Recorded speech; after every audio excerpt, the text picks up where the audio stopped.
Hi hello నమస్తే welcome to Suhasini vlogs. ఈరోజు నేను చేయబోయేది కరివేపాకు పొడి. కరివేపాకు మనకు చాలా రకాలుగా ఉపయోగపడుతుందండి.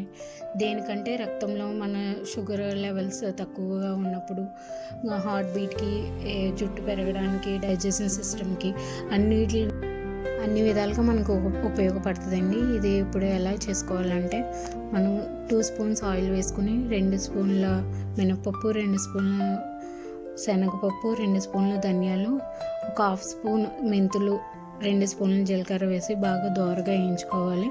దీంట్లోనూ మనం చింతపండు కూడా ఒక నిమ్మకాయ సైజు అంత చింతపండుని వేసి వేయించుకోవాలి.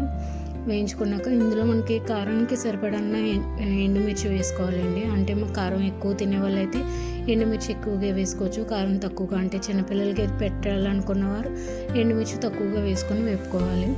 వేయించుకున్నాక ఇవి పూర్తిగా వేగాక, అన్నీ దోరగా వేగాక ఒక ప్లేట్లోకి తీసుకొని చల్లార్చుకోవాలి. పూర్తిగా చల్లారిపోయాకనే మనం పొడి చేసుకోవాలండి. ఇవన్నీ వేయించుకున్నాం కాబట్టి ఇవన్నీ ఒక ప్లేట్లోకి తీసుకుందాం. ఇప్పుడు మళ్ళీ కరివేపాకు వేసుకొని వేయించుకుందామండి. ఇది మొత్తం మేము శుభ్రంగా 2 సార్లు కడిగి ఆరబెట్టి, ఫ్యాన్ కింద ఆరబెట్టి అప్పుడు వేయించుకోవాలండి. వేయించుకున్న కరివేపాకు కూడా ఇప్పుడు ప్లేట్లోకి తీసుకొని పూర్తిగా చల్లారేదాకా ఆగుతామండి. చల్లారాక వీటిని వెల్లుల్లిపాయలు వేసి మిక్సీ పెట్టుకోవాలండి. ముందు వెల్లుల్లిపాయలు మిక్సీ పట్టుకుని ఆ తర్వాత ఇవన్నీ వేసుకొని పొడి చేసుకోవాలి. మనం మెత్తగా కాకుండా బాగా కొంచెం బరకగా మిక్సీ పెట్టుకోవాలి. ఇందులో తగినంత ఉప్పు, సరిపడంత ఉప్పు వేసుకొని మిక్సీ పెట్టుకోండి.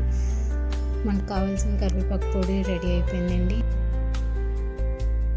కరివేపాకు స్టార్టింగ్లో ఎంత ముఖ్యమో విన్నారు కదండి. అందుకని ఈసారి కూరలో కరివేపాకు తీసి పడేయకుండా తినండి. అలాగే ఎవరైనా మిమ్మల్ని ఎగతాళి చేస్తే కూరలో కరివేపాకులా తీసి పడేస్తారంటే ఫీల్ అవ్వకండి. Thank you for watching.